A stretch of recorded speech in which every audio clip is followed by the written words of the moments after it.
Alright, we're still trying to figure out if all the moves the Las Vegas Raiders made this offseason improved them enough to beat the New England Patriots.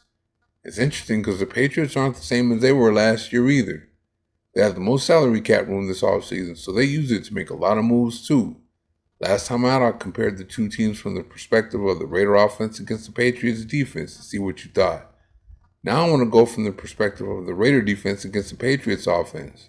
Like the Raider offense against the Patriots defense, there are a lot of new parts on the team from the draft and free agency, so it's going to be hard to tell in some areas. Let's go ahead and take a look at how the Raider defense stacks up with the Patriots offense anyway. Okay, I understand this isn't an addition through the draft or free agency. It is an addition though. We're comparing the team to last year, and edge rusher Malcolm Koonce didn't play last year due to a torn ACL. Koonce is back from that injury now, and you can see from the second preseason game against the San Francisco 49ers, he's fully back on 100%. It looks to me like his burst off the edge came back with him. I don't think we have to wait 2 years for him to be back. It looks like he's fully back now. The Patriots were horrible in pass protection last year, and left tackle was a problem. They don't have the same left tackle out there anymore, though. The Patriots took left tackle Will Campbell at number 4 overall this offseason. Campbell's looked good this preseason, but here's something to note. He has short arms, the same length as Rashawn Slater of the Los Angeles Chargers. This is important because when Koonce played Slater in 2023, he abused him for 2 sacks using the long arm. Short arm tackles are susceptible to the long arm, or one arm stab as you may call it. Alright, no need to talk about edge rusher Max Crosby. He's not new to the team, plus we already know what he's going to do. He'll mostly be matched up on right tackle Morgan Moses. He might want a little bit of that work from the rookie too. So right now we're going to look at Tyree Wilson, not as an edge rusher but as an interior rusher. He's looked pretty good from the interior this preseason. Once he gets those long arms locked out, opposing guards can't do anything about it. They're at his mercy. He has to continue to use those long arms to his advantage if he wants to get himself off the bust list this year. Rookie alert, we have another rookie. This one's playing left guard, so he's going to be matched up on Wilson for at least part of the time. It's Jared Wilson, whom the Patriots got in the 3rd round out of Georgia. It's hard to call it because we don't know if he's going to be a rookie phenom or a typical rookie. At the other guard will be Mike Onwenu. He wasn't that good run blocking last year, but he pass blocked pretty well. That matchup will definitely be something to keep an eye on. Interior defensive lineman Thomas Booker is going to be matched up on those guys too. We have a lot of people in Raider Nation upset because of the trade with Bennett, and he played so well this preseason with the Eagles. We can't worry about that though. We already knew he was a good player. Fit is the issue. He doesn't fit what Pete Carroll does. Carroll likes those tall, long arm corners, so when they're not bailing to cover 3, they're up on the receiver pressing. Bennett doesn't fit that bill, so he was struggling with the Raiders at training camp. I think he's going to do great in Philly, but I don't think he would have done great if he stayed here. Fit is everything. Carroll has a great track record with corners, so let's just wait and see what he has in store. Oh, and let's not act like we didn't get a good promising player in return. Booker is that, as it only took him a few days from his arrival to become the starter. Philadelphia Eagles All-Pro tackle Lane Johnson told Graphic Raider, "This dude is a beast. He has all the tools, and if he keeps working and getting coached up right, he'll be a Pro Bowler in the next few seasons." There are some questions to be answered about the Patriots running game. Number 1, with all those new starters on the offensive line, how fast will they gel together?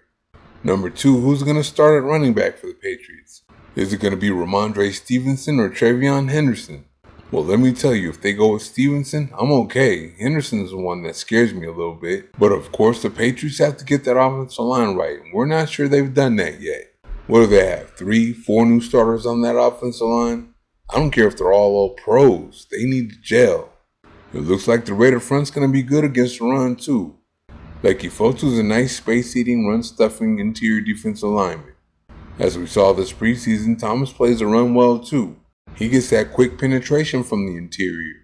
Edge rushers Max Crosby and Malcolm Koonce play the run well, too. And behind them will be linebackers Elandon Roberts, Devin White, and Jermaine Pratt.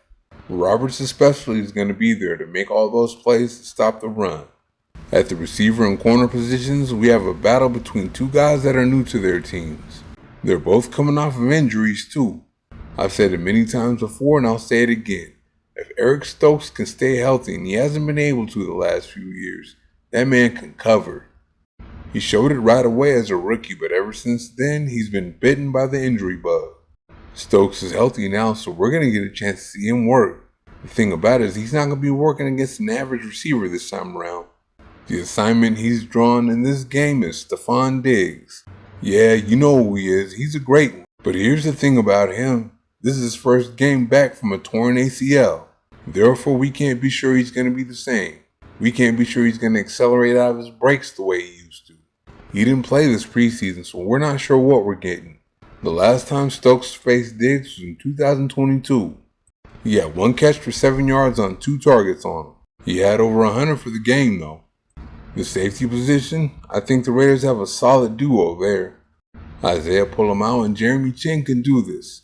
Let's talk about Chin, though, because he's the newcomer. Chin was a great find after the Raiders lost Trayvon Merrick. He's a little more of a physical guy than Merrick, but he's still a do-it-all safety just like Merrick. He can play the run in the box, he can blitz, he can cover the back end, and while I'm not going to say he's perfected it, but he's mastering the craft of man coverage. It's to the point where the Raiders have him playing the big nickel at times. I think his assignment in coverage will likely be Patriots tight end Hunter Henry. Henry had 66 catches for 674 yards last year. Oh, and he only had 2 touchdowns. Coming back with Drake May this year, he figures to have more catches, yards, and touchdowns. Could Chin get in his way Sunday? This is a matchup I can't wait to see, Chin and his newly found coverage skills. I think this is one of the more underrated matchups in this game too. There it is, just like the Raider offense against the Patriot defense, there are a lot of moving parts and there are key positions, so I guess you can call this game the battle of moving parts. As we know, those parts are necessary because neither one of these teams were any good last year. Oh, and I guess it's necessary to mention the coaching matchup that's going on in this game too because they're both new. The Patriots have Mike Vrabel, who once turned the Tennessee Titans around, however short-lived that was. The Raiders have Carroll, who's been in 2 Super Bowls and won 1. He had a nice run up in Seattle, but it eventually went left for him too. That's why he's in Vegas now. And then you have the coordinators, Josh McDaniels against Patrick Graham. Who you got? Thank you for watching. See you next time.